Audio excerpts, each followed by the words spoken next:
Kalian udah belajar PPKN, di PPKN ada tentang perpajakan kan? Ada nggak?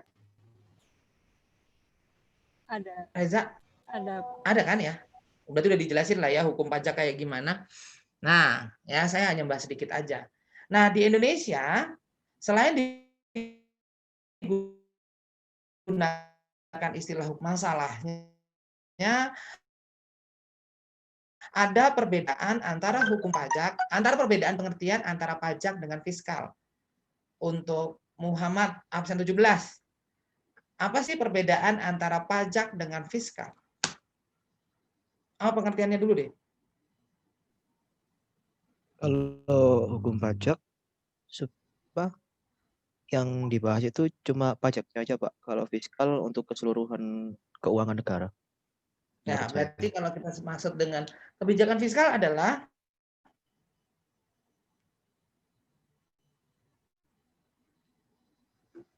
kebijakan fiskal adalah Muhammad sih nomor 17, Muhammad Oliudin, Pak. Aliuddin, soalnya kelihatannya di sini nomor 17 titik Muhammad doang.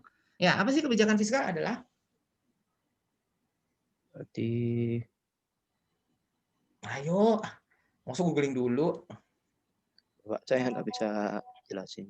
Kebijakan fiskal. Jones. Ya, Pak, cepetan. Aliuddin. Merujuk pada kebijakan pemerintah yang ditujukan untuk mengarahkan ekonomi suatu negara lewat pengeluaran serta pendapatan pemerintah, Pak. Itu kan baca ya. Iya. Pengertian kamu apa? Ya, yang apa? Kebijakan yang mengatur tentang perekonomian suatu negara. Kebijakan fiskal adalah kebijakan terkait dengan pendapatan dan belanja suatu negara. Itu namanya kebijakan fiskal. Maka sebetulnya kalau kita bicara apa bedanya pajak dengan fiskal adalah sesuatu yang berbeda karena ruang lingkupnya fiskal itu lebih besar. Ya enggak? Pajak itu adalah bagian dari fiskal. Masalahnya enggak cuma si Aliuddin aja ditanya. Waktu saya nguji D4, saya cuma nanya apa itu kebijakan fiskal. Mahasiswa D4 STAN aja jawabnya masih kebijakan terkait dengan perpajakan. Ya, itu konsep dasar. Kita kadang-kadang harusnya malu ketika kita sebagai mahasiswa Politeknik Keuangan Negara, ya di mana kita adalah pusat kajian penelitian pembelajaran keuangan negara, kita masih belum mengerti apa itu kebijakan fiskal. Ya, jadi kebijakan fiskal itu lebih besar skopnya. Ya, di dalamnya ada pajak, di dalamnya juga ada pendapatan tuh ada pajak, ada PNBP, kemudian itu ada hibah, kemudian juga terkait dengan fiskal ada belanja pusat, belanja daerah dan segala macamnya. Jadi kalau kita bicara fiskal itu jauh lebih besar, ya. Nah, hukum pajak dalam arti luas adalah hukum yang berkaitan dengan pajak. Hukum pajak dalam arti sempit adalah seperangkat kaidah yang tertulis memuat sanksi hukum. Ya, kalau kita bicara lebih luas lagi, ya hukum pajak secara luas, maka hukum berkaitan dengan pajak. Tapi kalau arti sempit ya berarti cuma sekedar aturan-aturan yang dikeluarkan oleh instansi atau organisasi terkait, ya yang kaitannya dengan perpajakan. Biasanya di dalamnya pasti ada sanksinya. Nah, hukum pajak sebagai bagian dari ilmu hukum tidak lepas dari sanksi hukum sebagai substansinya di dalamnya agar pejabat pajak dan maupun wajib pajak menaati kaidah hukum. Ya, dalam suatu produk hukum pasti ada yang namanya sanksi. Kenapa? Agar hukum tersebut diikuti, agar hukum tersebut ditaati. Ya, karena manusia itu kalau nggak ada sanksinya nggak akan dijalankan. Ya enggak. Jangankan kita bicara hukum pajak, dalam agama pun kalau kita nggak melakukan kebaikan ada hukumannya kan, ada masuk neraka, masuk nanti di neraka diapain segala macamnya. Kenapa? Pada dasarnya manusia kalau nggak ada hukumnya kita nggak akan taat, gitu ya. Nah, sanksi hukum yang dapat diterapkan berupa sanksi administrasi dan sanksi pidana. Next.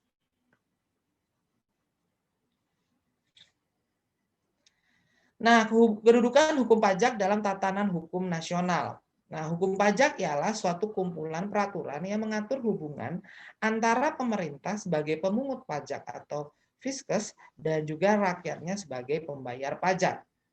Dengan kata lain, hukum pajak menerangkan siapa itu wajib pajak atau kita kenal dengan nama subjek pajak. Kemudian yang kedua adalah objek pajak apa yang dapat dikenakan. Objek-objek apa yang dapat dikenakan pajaknya. Ya, kemudian kewajiban dari wajib pajak terhadap pemerintah apa? Kenapa bisa timbul dan munculnya hutang pajak.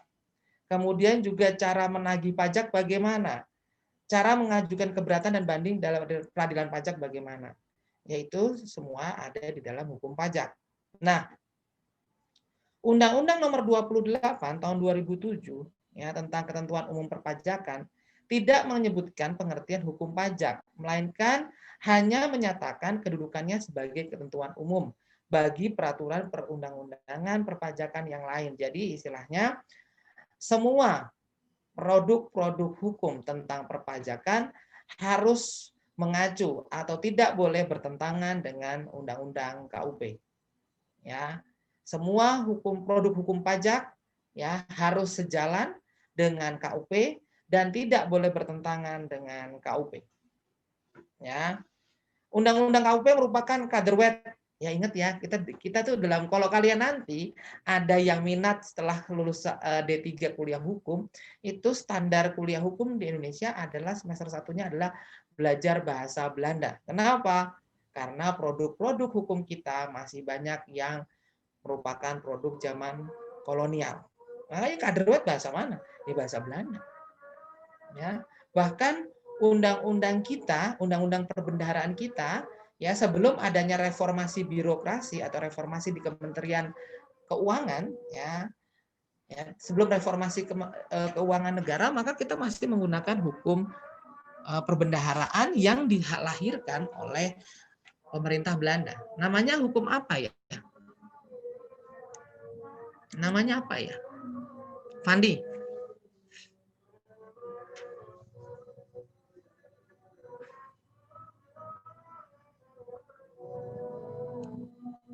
Mic-nya. Yang hukum perdata itu bukan, Pak? Perdata ya bukan perdata beda lagi dong. Bahkan perdata aja itu buatan Belanda juga gitu loh. Yang saya bilang tadi hukum perbendaharaan kita. Namanya apa? Udah belajar nih, harusnya di PPKN udah dipelajari nih.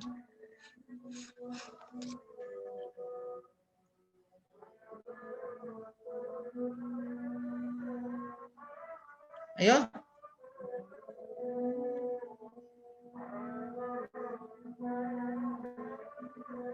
Ayo, Imam. Hukum perbendaharaan ya, Pak? Hah? Mam? Iya, Pak. Hukum perbendaharaan kita waktu zaman kolonial namanya apa? Apa ini ya? Burger, Bu. Kok Burger ya? Burger liquid book. book. Iya, Pak. Hah? Bukan. Itu, Pak. Apa? Apa ya? Ya, namanya Indice Contabilität Wert. Dipakai sampai kapan? Sampai tahun berapa, Mam, dipakainya?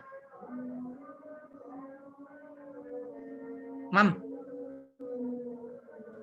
Oh, dipakainya sampai ada hukum itu yang baru 2003 kalau nggak salah ya. Berarti sebelum 2003 kita masih pakai hukum Belanda? Iya, Pak. Belum. Hah? Bukan hukum Belanda sih, Pak. Kita hanya masih mengikuti gitu. Iya, berarti sebelumnya pakai hukum Belanda? Iya, Pak. Yang benar. Iya kayaknya, Pak. Ya, jadi produk-produk terkait keuangan negara, ya produk-produk terkait dengan keuangan negara itu sampai dengan adanya reformasi di bidang keuangan negara tahun 2003 itu kita masih menggunakan produk Belanda. Jadi waktu saya zaman kuliah dulu Prodip ya, itu saya masih pakainya ICW, Indice Contabilität Wert. Kenapa? Saya masih peralihan. Saya kuliah Prodip kuliah di STAN itu tahun 2002. Berarti kan masih pakai ICW, ya enggak? Masih pakai ICW saya zaman dulu. Makanya kita harus sedikit banyak harus tahu bahasa Belanda karena ya kita masih buka ICW-nya ya ada banyak sekali istilah-istilah yang pakai bahasa Belanda gitu loh. Nah, tahun 2003 barulah muncul Undang-Undang Nomor 17 tahun 2003 tentang keuangan negara yang disusul dengan Undang-Undang Nomor 1 tahun 2004 ya tentang perbendaharaan negara, barulah ICW tidak digunakan. Nah, kalau tentang Undang-Undang Nomor 15 tahun 2004 tentang apa, Mam?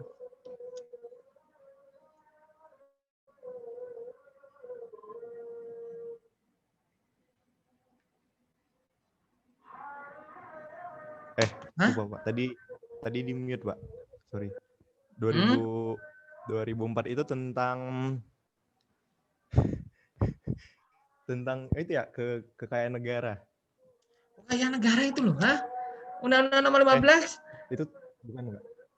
tahun 2004 Pemeriksaan, tentang apa? lembaga pemeriksaan. Tentang pemeriksaan. Maka sebelumnya kita Pemeriksaan pakai undang-undang nomor berapa? Sebelum nomor 15 tahun 2004 kita pakai undang-undang nomor berapa? Berapa ya? Jones? Pakai yang tadi Pak, ICW. Enggak, ICW itu cuma untuk digantikan dengan undang-undang nomor undang nomor 17 dan nomor 1 gitu loh. Tapi nomor 15 menggantikan apa? Jones?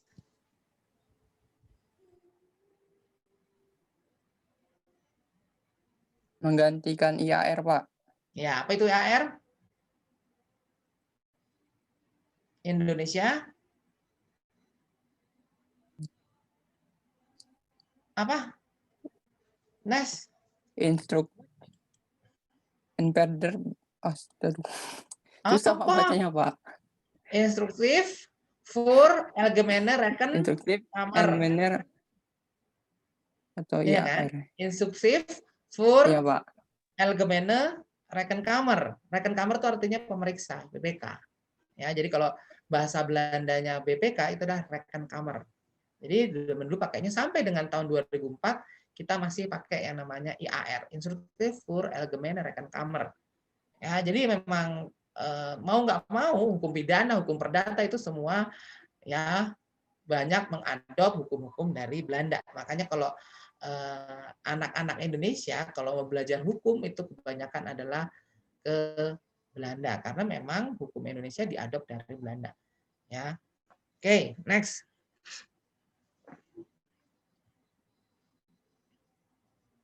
Nah, pada awalnya hukum pajak merupakan bagian dari hukum administrasi. Namun ternyata ada ada hal-hal yang berbeda secara syarat sehingga akhirnya hukum pajak di luar hukum administrasi. Ya, jadi ada hal-hal yang akhirnya membuat hukum pajak itu memisahkan diri dari hukum administrasi. Ya. Nah, kalau kita lihat di sini, ya, kalau kita bicara hukum publik, maka mengatur hubungan antara pemerintah dengan rakyatnya. Sedangkan hukum pajak, ya, nggak kayak gitu loh ya. Hukum pajak nggak kayak gitu. Hukum pajak mengatur pemerintah ya sebagai fiskus ya atau pemungut pajak dengan rakyatnya sebagai wajib pajak. Ya. Akhirnya tidak dapat dipungkiri bahwa yang namanya hukum administrasi itu berbeda dengan hukum pajak. Akhirnya hukum pajak itu memisahkan diri dengan hukum administrasi walaupun secara prinsip-prinsipnya banyak ya hukum pajak yang menggunakan prinsip hukum administrasi. Ya. Next. Nah, dalam pemisahan hukum pajak dari hukum administrasi dapat ditinjau melalui beberapa faktor. Yang pertama adalah sumber hukum pajak berbeda dengan sumber hukum administrasi, jelas ya. Sumber hukumnya itu berbeda. Kalau pajak kan sumber hukumnya jelas yang tadi yang namanya KUP ya. Sedang hukum administrasi sumbernya adalah ya administrasi negara kan gitu. Nah, kalau objek kajiannya ya kalau kita bicara hukum pajak maka objek dari hukum pajak adalah pajak. Sedangkan kalau kita bicara hukum administrasi, objeknya adalah ketetapan yang bersegi satu yang ditetapkan oleh pejabat tata usaha negara. Maksudnya bersegi satu apa ya?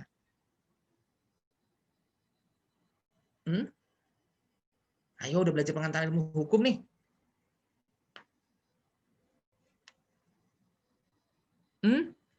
Bersegi satu itu artinya adalah memang yang dikeluarkan langsung dari pemerintah, top bottom, bukan bottom up tapi top down. Ya, jadi pemerintah sudah mengeluarkan yang harus dijalankan, itu namanya bersegi satu. Ya. Sedangkan kalau subjek hukum ya subjeknya kalau kita lihat dari hukum pajak subjeknya adalah si wajib pajak. Sedangkan kalau hukum administrasi subjeknya adalah pejabat tata usaha negara yang menerbitkan ya ketetapan-ketetapan. Ini yang membuat agak berbeda jauh antara hukum pajak dengan hukum administrasi, terutama terkait dengan subjek hukum pajak. Ya, terkait dengan subjek hukum pajak dan subjek hukum administrasi ini yang agak berbeda. Ya, yang membuat bahwa akhirnya ya memang hukum pajak di luar hukum administrasi.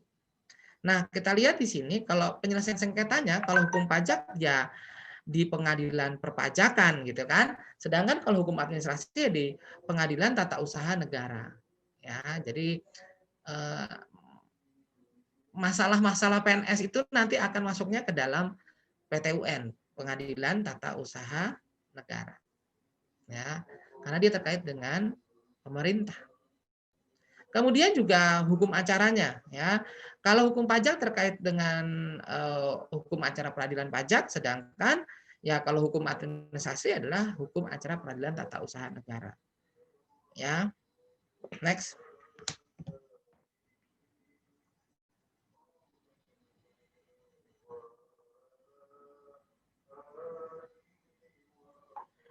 Nah, sebetulnya sih ini bukan dengan hukum perdata ya, tapi lebih kepada hukum pidana. Kalau hukum perdata kayaknya agak jarang gitu ya, bukan agak jarang sekali hukum pajak itu bersinggungan dengan hukum perdata. Kalau hukum perdata kan terkait dengan manusia gitu kan, kayak misalnya hukum dagang, hukum pernikahan, pembagian warisan, ya itu namanya. Walaupun warisan juga bisa dikenakan pajak, tapi tidak banyak berkaitan dengan hukum pajak. Yang paling banyak berkaitan dengan hukum pajak adalah ya hukum pidana. Ya. Nah, kita bahas satu persatu.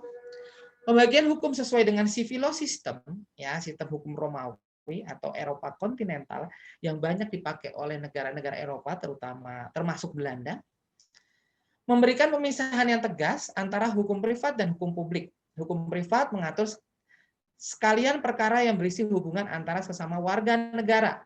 Pernikahan, satu warga negara dengan warga negara lain. Perdagangan, ada yang jual, ada yang beli. Apalagi kontrak kerja, itu juga perdata.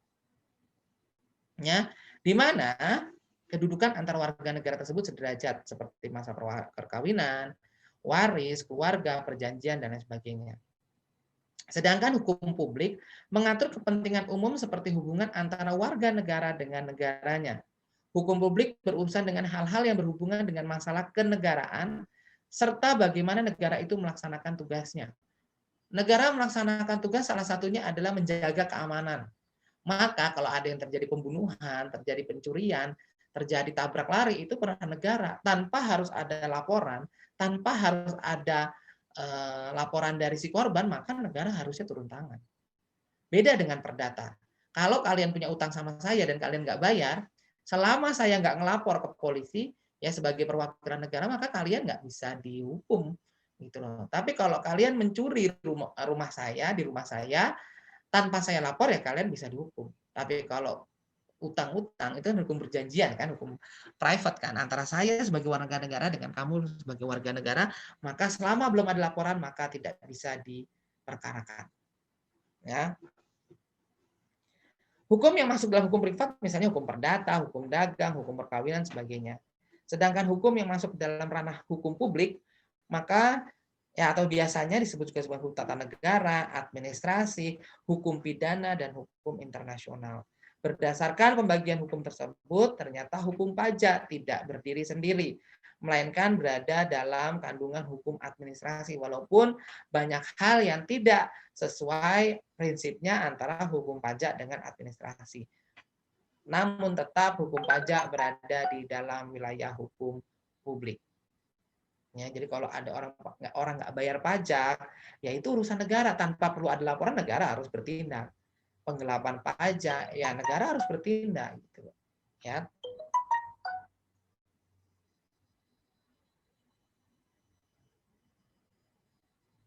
Oke, lanjut.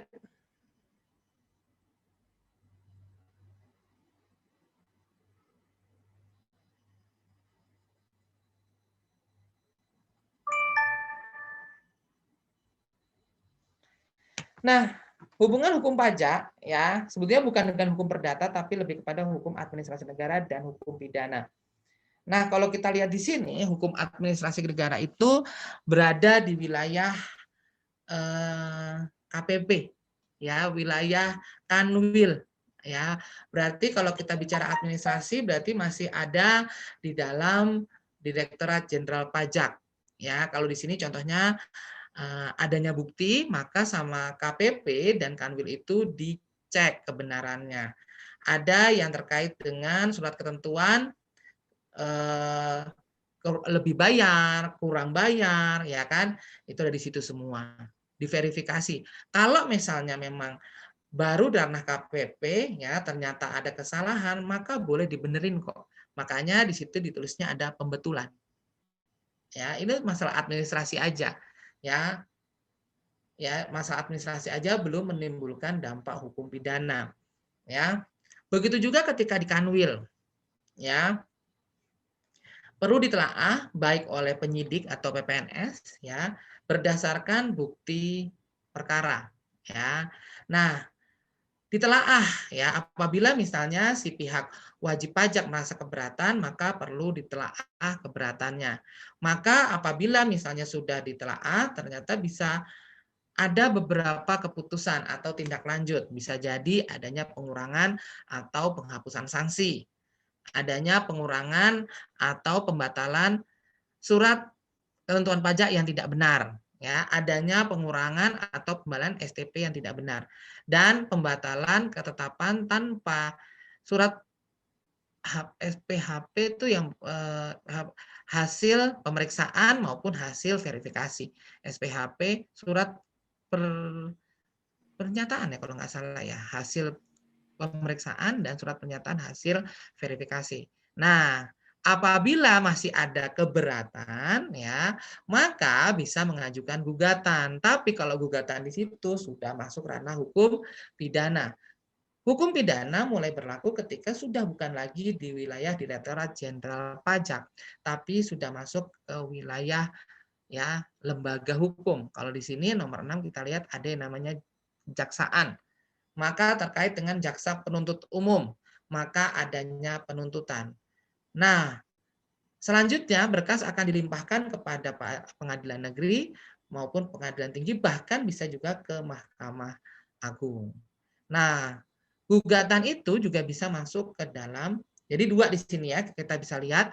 Yang nomor 3 itu ada garis bawah, ada garis panah ke nomor 6. Jadi kalau ternyata terbukti dari berdasarkan penyidikan dari PPNS, ya, PPNS itu penyidik pegawai negeri sipil, ya, berdasarkan hasil penyidikan, maka kalau dikira di situ ada tindak pidana, maka bisa dilimpahkan ke kejaksaan. Nah, apabila si yang kedua nih, yang lihat kalian yang bawah, apabila si wajib pajak merasa keberatan, maka bisa muncul gugatan dari wajib pajak kepada Direktorat Jenderal Pajak. Namun penyelesaiannya ada di pengadilan pajak. Pengadilan pajak itu adalah instansi di bawah Kementerian Keuangan. Ya. Nah, kalau keberatan lagi baru mengajukan ke Mahkamah Agung. Ya, jelas ya. Jadi kalau misalnya ada berdasarkan hasil penyidikan, ya dasarnya adalah bukti pemeriksaan, ya, atau bukti perkara, maka langsung dilimpahkan kepada kejaksaan, ya, untuk dilakukan penuntutan. Nah, berkas akhirnya dilimpahkan kepada, bisa kalau ada banding lagi, keberatan lagi, maka bisa dilimpahkan kepada pengadilan negeri dan pengadilan tinggi. Beda cerita kalau misalnya setelah adanya upaya hukum ternyata masih ada keberatan dari wajib pajak, ya, maka bisa mengajukan gugatan. Ya, gugatan ini ya diselesaikan di pengadilan pajak, ya, di bawah Kementerian Keuangan. Next. Nah, sekarang kita masuk hukum formil dan hukum material. Ya, harusnya ini kalau udah paham nih pembagian hukum waktu kita belajar PIH. Hukum dapat dibagi menjadi hukum pajak formal dan material, ya. Apa sih bedanya? Hukum pajak formal adalah hukum pajak yang mengatur tentang bagaimana caranya hukum pajak material, ya, bisa dijalankan menjadi nyata. Jadi kalau yang namanya hukum pajak material itu adalah filosofinya, ya. filosofinya, kemudian definisinya itu ada di hukum pajak material. Nah, hukum pajak formil adalah kayak semacam pelaksanaan dari hukum pajak material, yaitu yang formil. Nah, hukum pajak formal memuat antara lain cara pendaftaran diri, ya itu kan udah cara-caranya semua. Cara pembukuan, cara pemeriksaan, sanksi administrasi, cara nagih, ya enggak, hak dan kewajiban wajib pajak, cara menyidik. Jadi yang namanya hukum formil isinya adalah cara-cara. Ya, hukum formil tujuannya adalah untuk mengejawantahkan atau mengimplementasikan hukum material. Ya, jelas ya. Hukum formil adalah ya alat untuk atau hukum untuk mengejawantahkan atau mengimplementasikan hukum material. Ya, next. Nah, hukum pajak material adalah hukum pajak yang memuat antara lain norma-norma yang menerangkan tentang keadaan, perbuatan-perbuatan, peristiwa hukum yang harus dikenakan pajak, siapa yang harus dikenakan pajak, dan segala macamnya. Makanya saya bilang tadi, yang namanya hukum pajak material adalah filosofi atau definisi. Ya. Ini kalian baca di sini undang-undang atau peraturan terkait dengan hukum pajak material. Namun ada kalanya hukum pajak, ya, produk hukum di Indonesia itu terkait dengan perpajakan mengandung dua hukum, baik hukum material maupun hukum formal. Dua-duanya ada dalam satu produk hukum. Next. Ya. Ini contohnya, ya, di mana di dalam undang-undang ini memuat hukum formal maupun hukum material. Next. Nah, kita bahas tentang reformasi perpajakan di tahun 83. Seperti saya bilang tadi bahwa banyak sekali produk hukum Indonesia yang masih mengadop dari hukum Belanda. Saya mau nggak mau perpajakan Indonesia juga banyak mengadop hukum Belanda. Ya, kita lihat. Hindia Belanda yang setelah merdeka menjadi Indonesia dijajah oleh Belanda selama 3,5 abad. Hingga membuat aturan hukum cukup banyak banget. Bahkan semua aturan hukum di Indonesia itu ada pengaruh dari Belanda. Termasuk diantaranya hukum pajak. Antara lain adalah aturan Bea Materai tahun 21, ordonansi pajak perseroan tahun 25, ordonansi pajak kekayaan tahun 32, ordonansi pajak pendapatan tahun 44. Hanya saja hukum pajak warisan kolonial tersebut dibuat semata-mata hanya untuk menghimpun dana bagi pemerintah penjajah dalam rangka mempertahankan dan memperbesar kekuasaannya di tanah air. Makanya saya bilang banyak orang-orang yang tidak setuju dengan konsep perpajakan. Bahkan ahli-ahli agama juga beberapa masih mengecam terkait dengan perpajakan. Kenapa? Karena zaman dulunya negara, kaisar, kerajaan memungut pajak tanpa ada memperhatikan prinsip-prinsip keadilan, daya pikul, pemerataan dan segala macamnya. Yang kalau sekarang kan udah beda. Ya, kalau sekarang kan berarti pajak itu memang buat rakyat dan dipungutnya juga memiliki dasar yang kuat atau prinsip-prinsip yang kuat.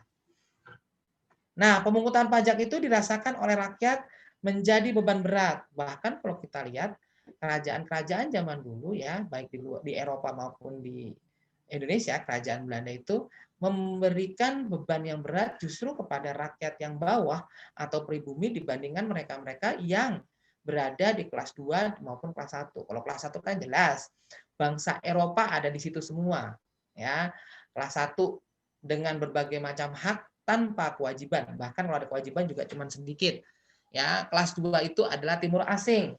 Ya, timur asing itu termasuk ada India, Arab, Tionghoa, ya itu termasuk timur asing.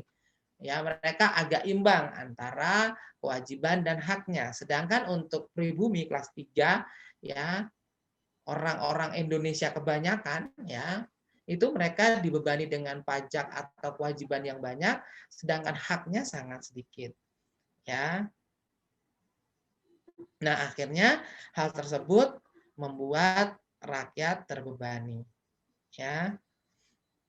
Nah, kalau kita lihat di situ, baik penetapan jumlah pajak, jenis pajak maupun tata cara pemungutan dilaksanakan di luar rasa keadilan. Pokoknya kalau pemerintahnya udah bilang pungut pajak ya pungut tanpa ada dasarnya apa gitu loh. Tanpa menghiraukan kemampuan serta menambah beban penderitaan rakyat dan jauh dari pertimbangan penghargaan kepada hak asasi manusia. Ya, kenapa? Bahkan banyak sekali karena adanya setoran kepada negara menyebabkan rakyatnya menderita, akhirnya banyak. Kalau kalian dengar cerita-cerita zaman dulu, cerita sejarah, banyak yang meninggal karena memang pemerintah Belanda, ya termasuk kayak kultur stelsel, ya nggak, kultur stelsel itu pemerintah Belanda itu dengan adanya kultur stelsel, kas dari pemerintah Belanda itu gemuk banget jadinya, ya kaya banget pemerintah Belanda, ya karena apa? Mereka bisa mendapatkan satu tanaman yang laku di Eropa, yang kedua adalah pajak dari tanah rakyat itu luar biasa besar. Udah tanamannya diambil, masih bayar pajak juga, maka keuntungannya double-double kali lipat. Ya. Pajak hanyalah merupakan kewajiban semata-mata yang harus dilaksanakan rakyat secara patuh. Kalau nggak patuh ya disikatlah sama Belanda waktu itu ya. Nah, setelah negara Indonesia merdeka, ya Indonesia menjadi negara hukum, Rechtsstaat, di mana sebelumnya adalah apa namanya? Lawannya Rechtsstaat apa ya? Ayo yang sudah belajar pengantar ilmu hukum. Kita Indonesia adalah negara hukum, Rechtsstaat. Lawannya apa? Herrenita. Gimana Pak? Lawannya Ya. Rechtsstaat. Kita negara Indonesia adalah negara hukum atau Rechtsstaat. Lawannya Rechtsstaat apa?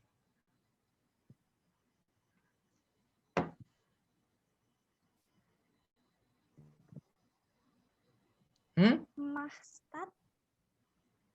Mahstat atau negara berdasarkan Berdasarkan kekuasaan. kekuasaan. Kalau reh itu artinya hukum, stat artinya negara, maka Indonesia negara hukum. Ya, tapi kalau mahstat, mah itu adalah kekuasaan, stat itu negara, maka kita bukan mahstat. Nah, kalau dulu ya waktu sebelum Indonesia merdeka, Belanda itu mahstat banget, ya, atau Jepang pun mahstat banget, ya, berdasarkan kekuasaan aja tanpa ada prinsip-prinsip hukum. Ya. Indonesia adalah negara hukum berdasarkan Pancasila dan Undang-Undang Dasar 45 yang menjunjung tinggi hak dan kewajiban warga negaranya. Oleh karena itu, menempatkan perpajakan sebagai salah satu perwujudan kewajiban negara kenegaraan bagi para warganya yang merupakan sarana peran serta dalam pembiayaan negara dan pembangunan nasional. Jadi namanya pajak itu dipungut semata-mata untuk membiayai negara dan juga membangun bangsa ini. Jadi apa yang diambil dari rakyat dikembalikan lagi ke rakyat. Ya, bukan apa yang diambil dari rakyat untuk kepentingan negara. Itu adalah maksud.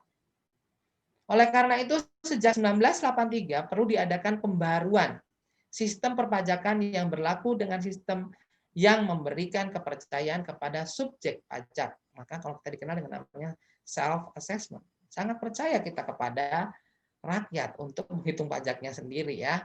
Untuk melaksanakan kewajiban serta memenuhi haknya di bidang perpajakan, sehingga dapat mewujudkan perluasan dan peningkatan kesadaran kewajiban perpajakan serta meratakan pendapatan masyarakat. Kita memang sangat percaya kepada itu, makanya kita namanya self assessment. Biarkan mereka menghitung, ya, biarkan mereka mengadministrasikan, biarkan masyarakat yang menyetorkan. Negara hanya menjadi pemantau. Ya, next. Nah, kita lihat apa bedanya di zaman kolonial dengan zaman reformasi. Kalau kita lihat di zaman kolonial, tanggung jawab pemungutan pajak terletak pada penguasa pemerintahan. Ya, jadi negara sangat berkuasa, maka rakyat tidak diberi kebebasan untuk menghitung pajaknya sendiri. Kenapa sih Pak rakyat harus menghitung? Ya dia biar tahu bahwa saya itu sebenarnya berapa.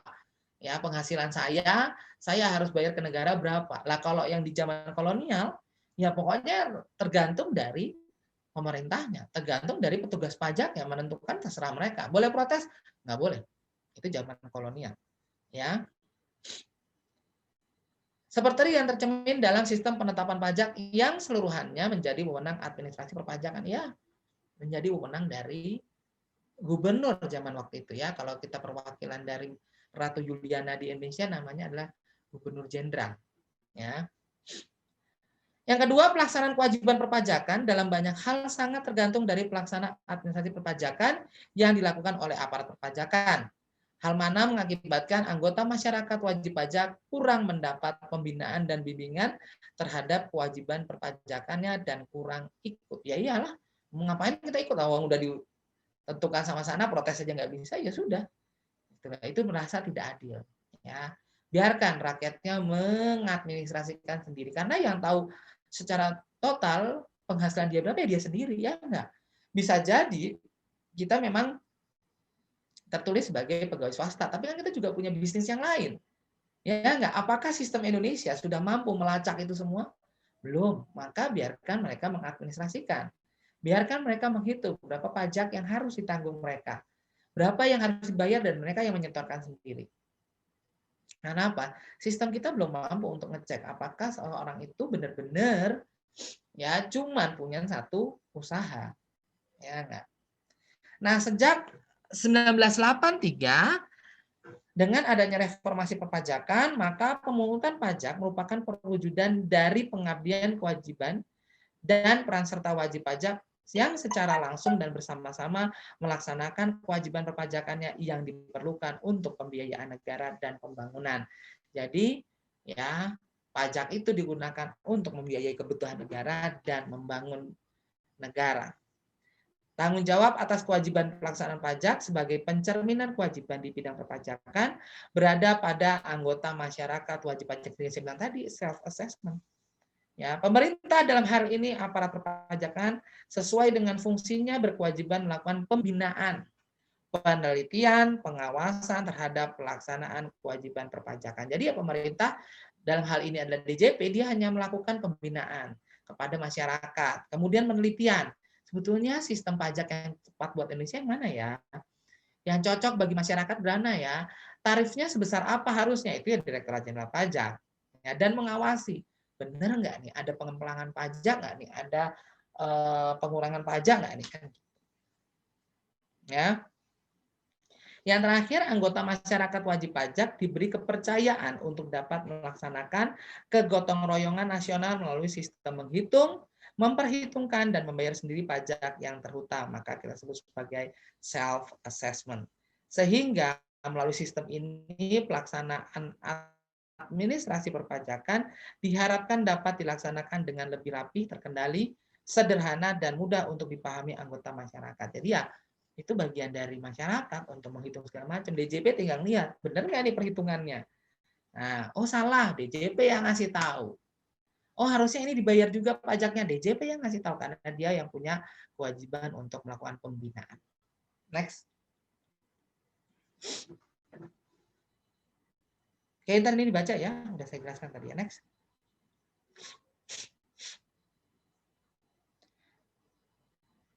Ini udah kan self-assessment? Next. Nah, sistem pemungutan pajak di Indonesia. Menurut Santoso Brotodiharjo, ya, yang mengambil pendapat dari Profesor Adriani, mengatakan bahwa teknik pemungutan pajak itu ada 3 jenis. Yang pertama adalah wajib pajak menentukan sendiri jumlah pajak yang terhutang sesuai dengan ketentuan perundang-undangan perpajakan. Cara pembayaran dapat dilakukan dengan materai atau pembayaran ke kas negara. Fiskus membatasi diri pada pengawasan, kadang-kadang insidental ataupun secara teratur. Ini yang kita sebut sebagai self-assessment.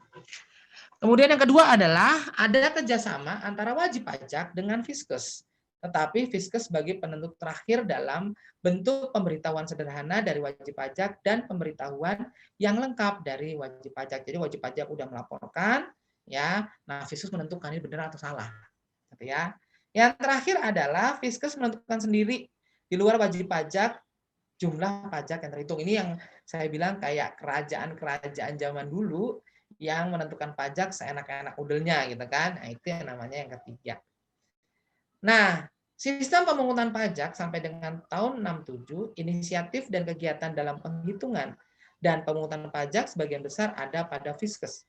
Ya, karena kita masih mengadop punyanya Belanda, yaitu nomor B dan C. Ya, kebanyakan adalah C karena kita masih mengadop sistem dari Belanda. Cara tersebut berasal dari zaman Hindia Belanda dan juga masih berlaku di Belanda.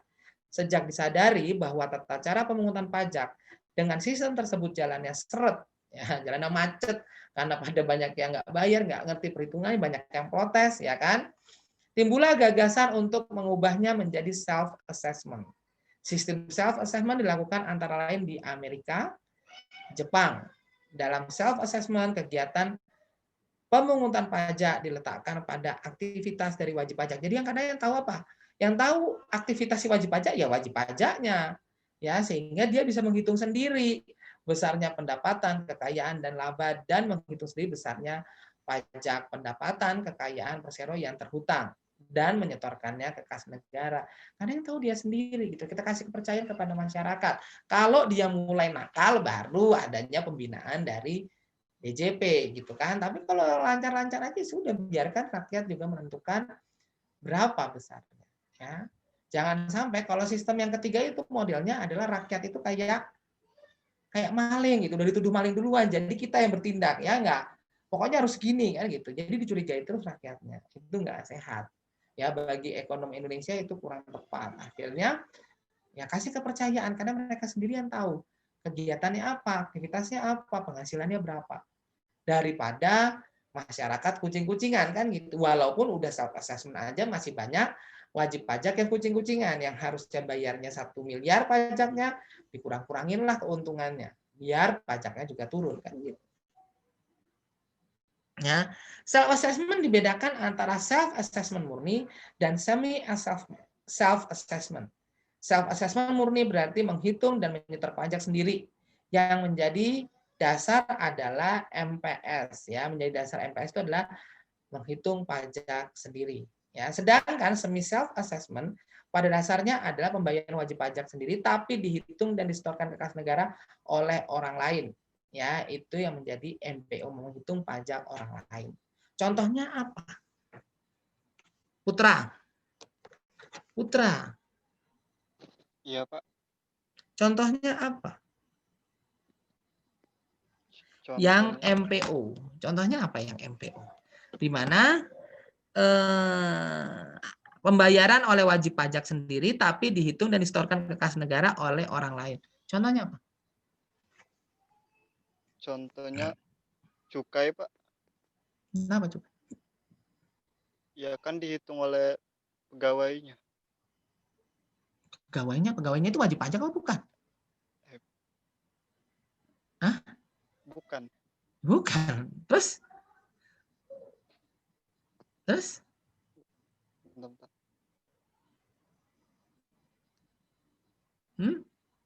Contohnya kita PNS. Saya sebagai PNS saya juga pernah. Apakah saya pernah menghitung dan menyetorkan pajak saya ke kas negara? Enggak. Semuanya saya udah diurusi oleh bendahara di kantor. Ya, enggak, itu yang namanya self assessment secara semi, bukan murni. Saya ngitung sendiri ya, ngitung sendiri ya. Tapi saya udah nggak perlu ngitung juga nggak apa-apa gitu loh. Kenapa? Karena udah dihitungin sama bendahara pengeluaran. Saya bayar wajib pajak, ya bayar, tapi saya nggak nyetor. Ya nyetorin ya bendahara pengeluaran. Contoh ketika saya habis ngajar dapat honor gitu kan, saya dipotong pajaknya, saya bayar pajak bayar. Tapi apakah saya ngitung sendiri? Memotong sendiri boleh, tapi sebetulnya udah dihitungin sama bendahara pengeluaran saya. Ya, saya nyetor sendiri, ya nggak nyetor sendiri karena langsung disetor oleh bendahara. Itu yang namanya self assessment secara setengah-setengah atau semi self assessment. Di mana Pak bendahara pengeluaran itu menghitung pajak orang lain. Ya, kalau pegawai swasta jelas kita ngitung pajak sendiri. Artis-artis nih menjelang Maret itu udah mulai pusing tuh karena dia harus menghitung sendiri yang namanya pajak mereka selama setahun itu mereka dapat honor dari mana aja, itu mereka ngitung sendiri. Makanya mereka banyak meng-hire konsultan pajak. Kenapa? Pusing juga mereka ngitung pajak. Ya, kalau kita tenang, ya PNS tenang. Kenapa? Yang pasti harus hasil akhirnya nihil. Kalau hasil akhirnya PNS itu nggak nihil, berarti ada salah hitung. Ya, next.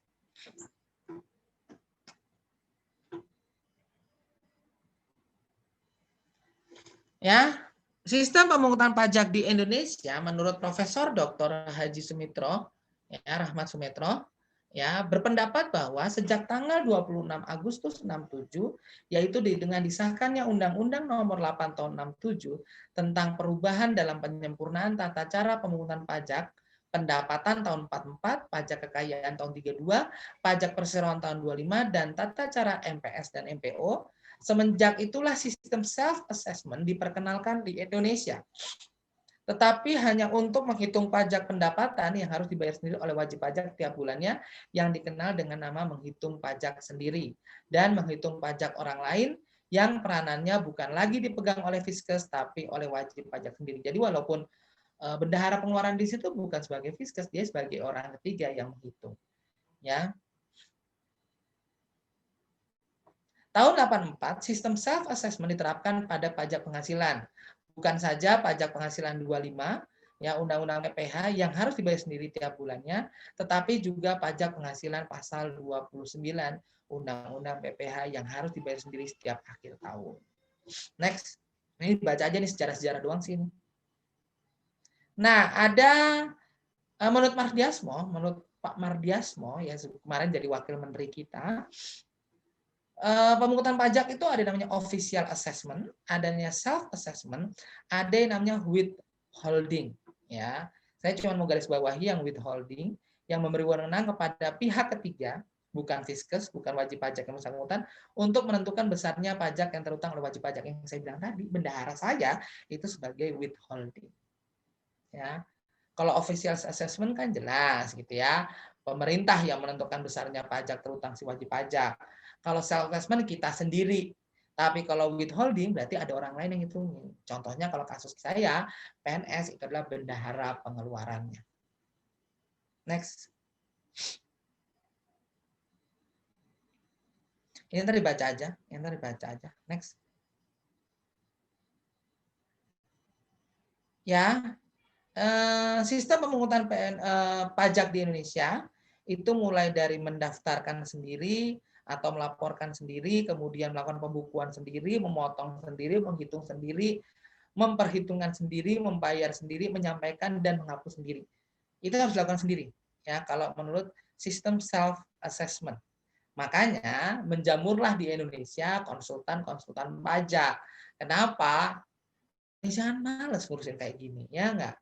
Terima duit, terima aja. Dia lupa menerima tanda terimanya, tanda bukti bayarnya. Kenapa? Itu yang sebagai dasar untuk menghitung pajak kita pada waktu nanti di bulan Maret. Gitu. Nanti sebentar lagi bulan Maret itu udah kita mulai untuk menyampaikan SPT. Next. Nah, kita lihat sekarang penggolongan jenis pajak. Berdasarkan sifatnya, ada pajak langsung ataupun pajak tidak langsung. Berdasarkan pihak yang memungut, ada pajak pusat dan pajak daerah. Berdasarkan kita lihat sasarannya atau subjek atau objeknya, maka itu ada yang namanya pajak subjektif dan pajak objektif. Kita lihat satu persatu. Next. Sekarang kita bahas pajak langsung dan tidak langsung. Pajak langsung adalah pajak yang pembayarannya harus ditanggung sendiri oleh wajib pajak dan tidak dapat dialihkan kepada pihak lain. Contohnya PPh, PBB. Kalau saya yang punya penghasilan, ya saya nggak boleh mengalihkan. Beda cerita dengan yang namanya pajak tidak langsung, di mana pajak yang pembayarannya dapat dialihkan kepada pihak lain. Harusnya ketika ada yang namanya perusahaan rokok, maka yang bayar cukainya kan dia. Ya enggak?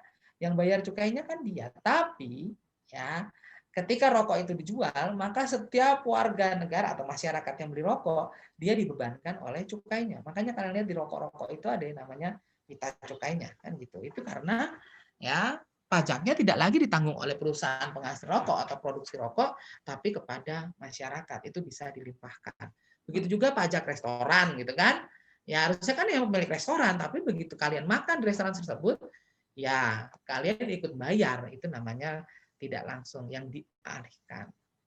Ya. Kemudian PPN ya.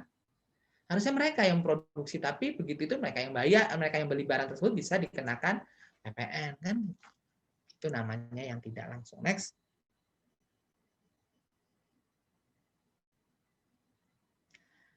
Pajak pusat dan pajak daerah, ya. Pajak pusat itu yang berarti diambil oleh pusat, ya. Di situ biasanya dikoordinasi oleh Kementerian Keuangan, ya. Sedangkan ada pajak daerah baik yang provinsi maupun kabupaten atau kota, ya. Contoh yang provinsi itu ada pajak kendaraan di atas air, ya. Kemudian pajak kendaraan bermotor, balik nama kendaraan bermotor, pajak bahan bakar kendaraan bermotor dan lain sebagainya. Begitu juga kabupaten, di situ ada pajak restoran, pajak hotel, izin untuk membuka hiburan, reklame, iklan-iklan di jalanan, penerangan segala macam. Next. Sedangkan yang terakhir adalah pajak subjektif dan pajak objektif, yaitu kalau subjektif adalah pengenaan pajak dengan pertama-tama memperhatikan keadaan pribadi wajib pajak atau subjeknya. Setelah diketahui keadaan subjeknya, baru diperhatikan keadaan objektifnya sesuai dengan gaya pikulnya. Apakah dapat dikenakan pajak atau tidak. Misalnya perhitungan pajak penghasilan. Makanya di pajak penghasilan itu ada yang namanya penghasilan tidak kena pajak. Karena diperhatikan bahwa ya kalau gajinya aja, PTKP kan sekarang 50 juta nih misalnya. 50 juta bagi 12 berapa? 4 juta kan sebulan. Lah kalau gajinya aja, sebulan aja kurang dari 4 juta, misalnya cuma 2 juta sebulan. Terus dipotong pajak lagi, ya makin menderita dong rakyatnya. Padahal kan tujuan pajak harusnya memang mensejahterakan rakyat. Tapi dengan penghasilan sedikit dipotong pajak ya makin menderita. Itu yang namanya subjektif. Ya, jadi kita perhatikan dulu gitu loh. Ya, mampu nggak dia bayar pajak? Lah uang gajinya cuma 1,5 juta sebulan. Gimana ceritanya dipotong pajak lagi? Nah, yang kedua adalah pajak objektif. Ini nggak peduli, ini dia nggak ngelihat. Ya, kalau pajak subjektif tadi yang PPh itu ada yang diperhatikan, misalnya ada seorang kepala keluarga, tanggungannya ada 2 anak, 1 istri. Diperhatikan lagi apakah dia punya 1 istri, anaknya nggak ada, itu diperhatikan. Berarti kan tergantung orang per orang. Ya, nggak. Tapi kalau untuk yang objektif nggak ada. Ya, mau dia punya 1 anak, 1 istri banyak segala macam, ya pajaknya sama. Ya, contohnya adalah pajak pertambahan nilai. Dia nggak peduli untuk dia keluarganya kayak gimana, nggak peduli. Tapi kalau pajak penghasilan dia pasti memperhatikan. Ya, dalam satu keluarga ini dia menanggung berapa orang gitu loh. Gajinya berapa? Lah kalau gajinya kecil, tanggungannya banyak ya jangan dipotong. Next. Oke, ya ini sebetulnya adalah cuman bahan bacaan kalian aja untuk melihat APBN 2019 kita gimana dan memperlihatkan bagaimana peran pajak dalam sumber penerimaan negara di Indonesia. Bahwa selama ini memang ya pajak adalah porsi besar dalam pendapatan negara.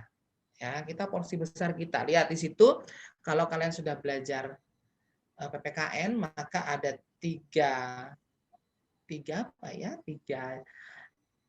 sumber pendapatan negara, ada yang namanya pajak, PNBP, dan hibah. Tetap yang paling besar adalah pajak. Ya, yang paling besar pajak. Ya, PNBP menempati kedua, yang ketiga adalah hibah. Ya, kalau hibah kan tergantung negara mana yang mau nyumbang kita. Ya, nggak tergantung organisasi mana yang mau menyumbang kita. Kalau utang masuk mana yang Fandi?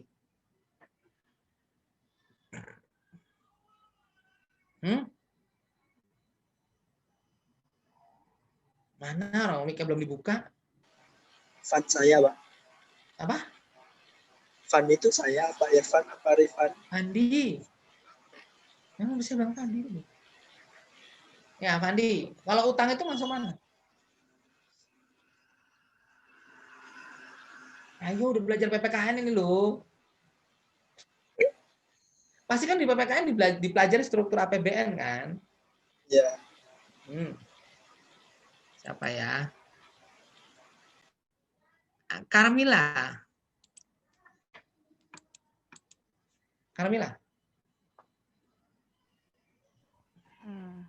Ada Carmila?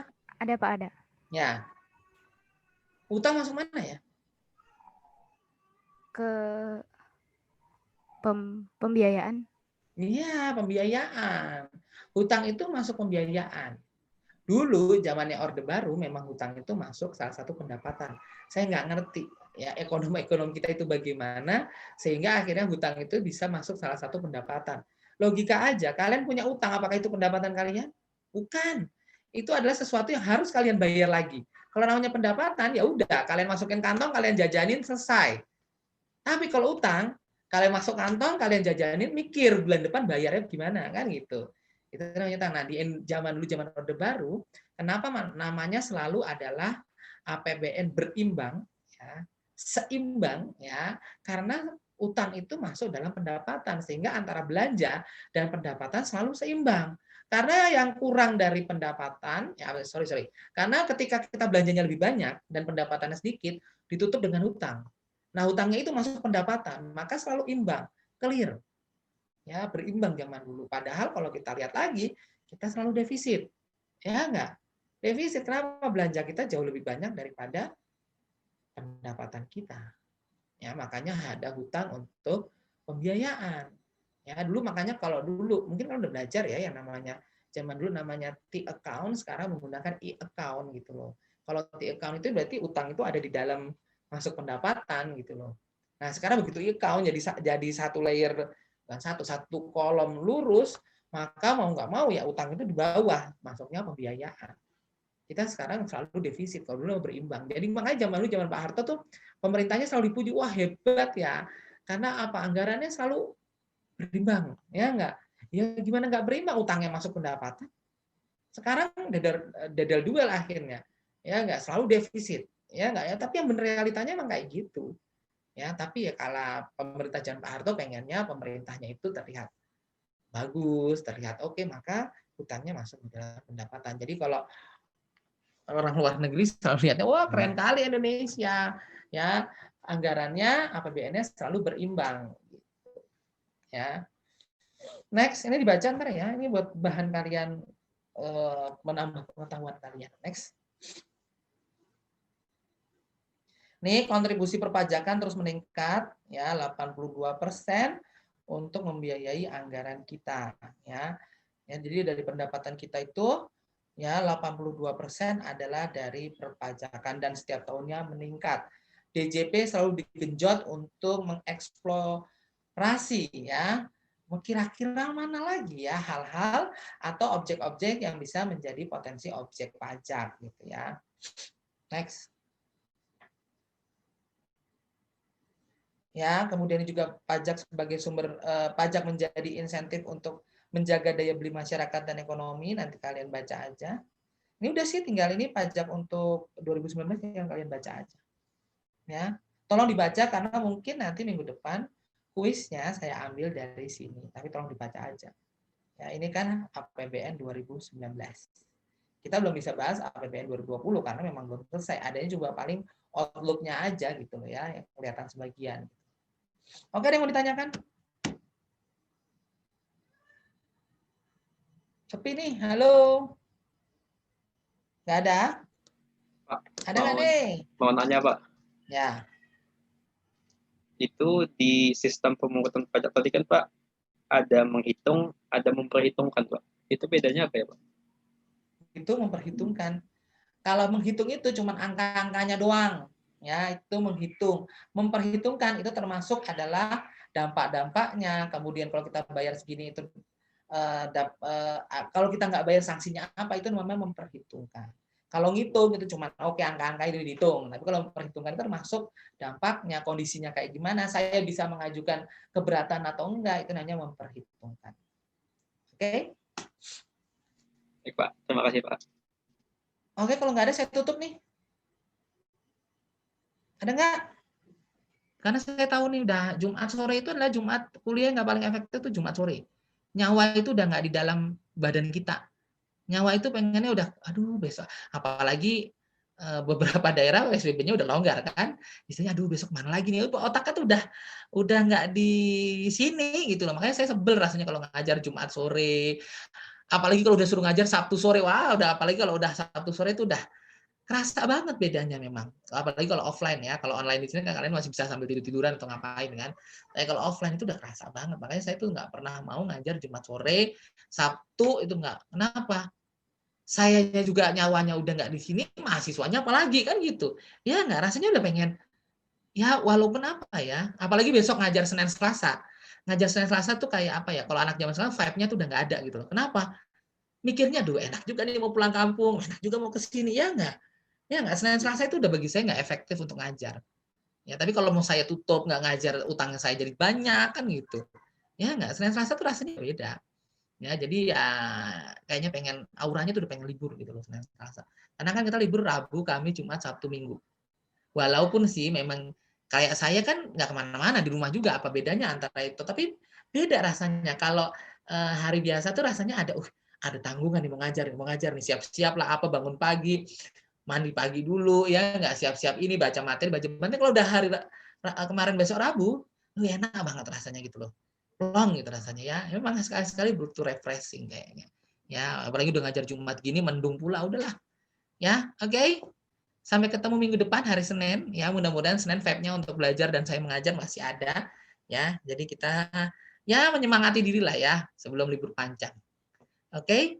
Sampai ketemu lagi hari Senin. Ya, jaga kesehatan kalian. Saya selalu ingatkan ya, istirahat cukup, makan yang enak, makan yang cukup, makan yang bergizi biar imun kalian kuat sehingga virus masuk pun bisa mental gitu ya. Ya, jadi oke, sampai ketemu minggu depan. Tuhan memberkati kalian. Wabillahi taufik wa hidayah. Wassalamualaikum warahmatullahi wabarakatuh. Shalom. Om Santi Santi Santi Om. Namo Buddhaya. Salam kebajikan. Rahayu. Dadah. Happy weekend ya. Selamat. Terima kasih banyak, Pak. Pak juga, Pak. Ya. Masih ini kuliah terakhir kan? Di minggu ini kuliah terakhir. Apa masih ada besok? Udah terakhir. Terakhir, Pak. Akhir, Pak. Oke, Pak. Selamat menikmati liburan ya. Sampai ketemu hari Senin. Dadah. Dadah, Pak. Dadah, Pak. Terima kasih. Saya duluan ya, saya duluan ya. Ya, Pak. Iya, Pak.